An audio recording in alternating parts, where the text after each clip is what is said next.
그래서 이제 아까는 그 알프스에 한번 처리하는 것까지만 보여드렸는데요.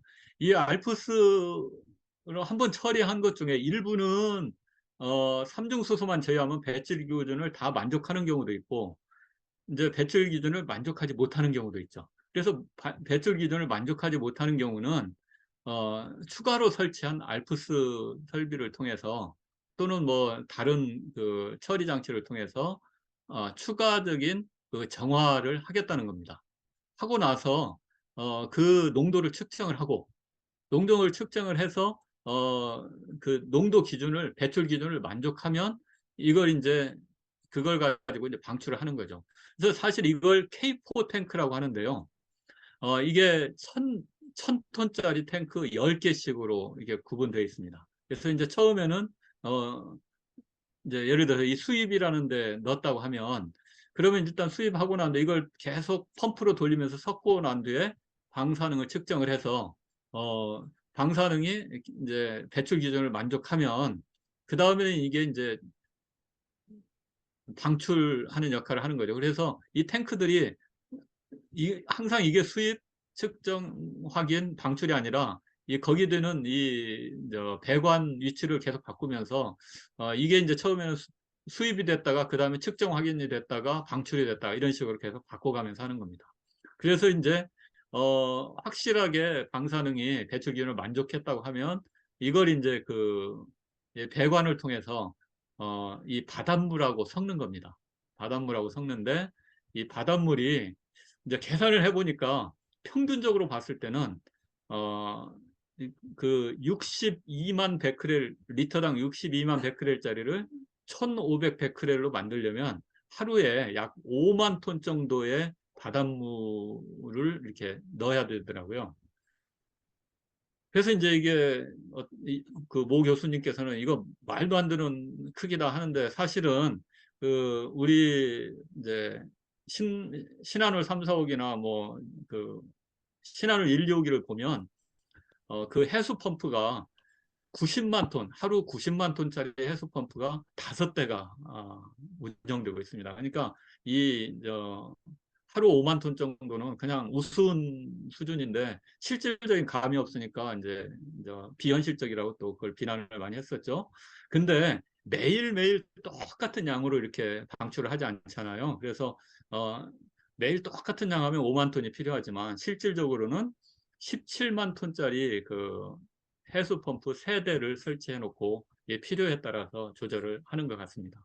그래서 이제 이것이 이 헤드라는 데서 섞여가지고 어, 이쪽이 이제 어떤 수조로 보내고요.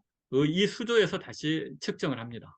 측정을 하고요. 그리고 나서 이제 배관을 통해서 약 1km 정도 바다 쪽으로 보내고 나는데 거기서 이제 방출을 시키는 거죠. 해저 터널을 통해서.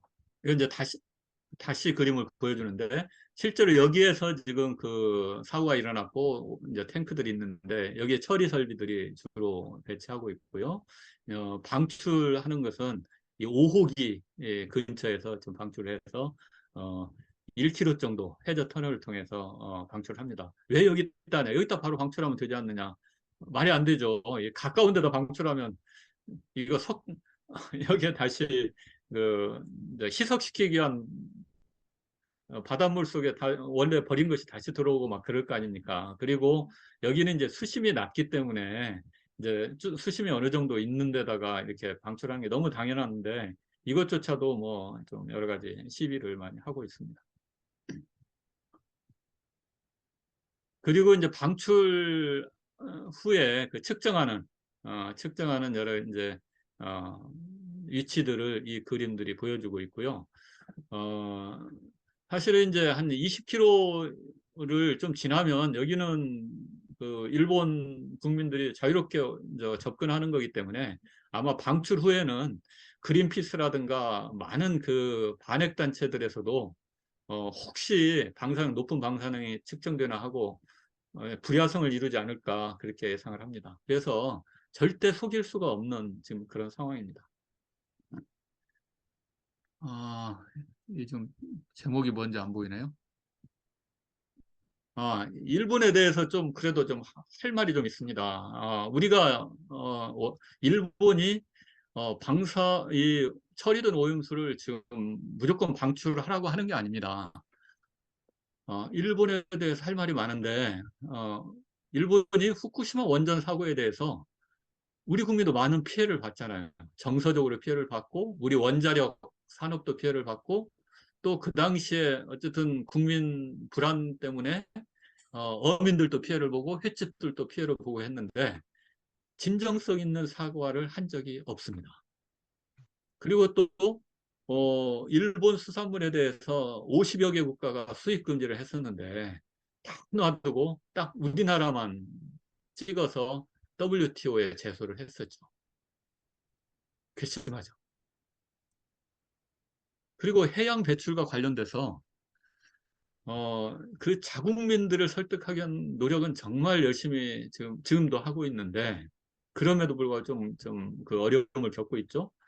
우리나라하고 얘기할 때는 좀 이렇게 정서적으로 또는 그렇게 접근하는 노력이 거의 없고 과학적으로 문제가 없는데 왜 시비 거냐 하는 식으로 좀 그렇게 접근을 했었습니다. 그 말이 어떻게 보면 틀린 말은 아니지만 뭐 역사 문제라든가 수출 제한이라든가 일본 정부는 늘 그렇게 과학적으로만 모든 일을 해왔나.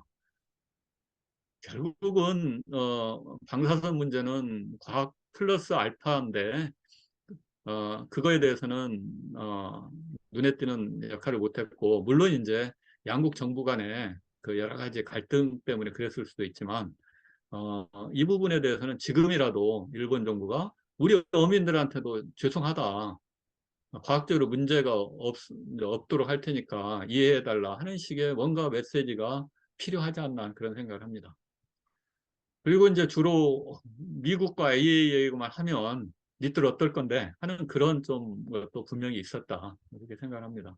물론 이제 우리가 우리 그 전문가 참여시킨 것도 IAEA를 압박했고 일본이 받아들였던 거죠. 그리고 이제 어떤 양국 정부 간의 관계가 어느 정도 되니까 시찰단도 받아들이고 했지.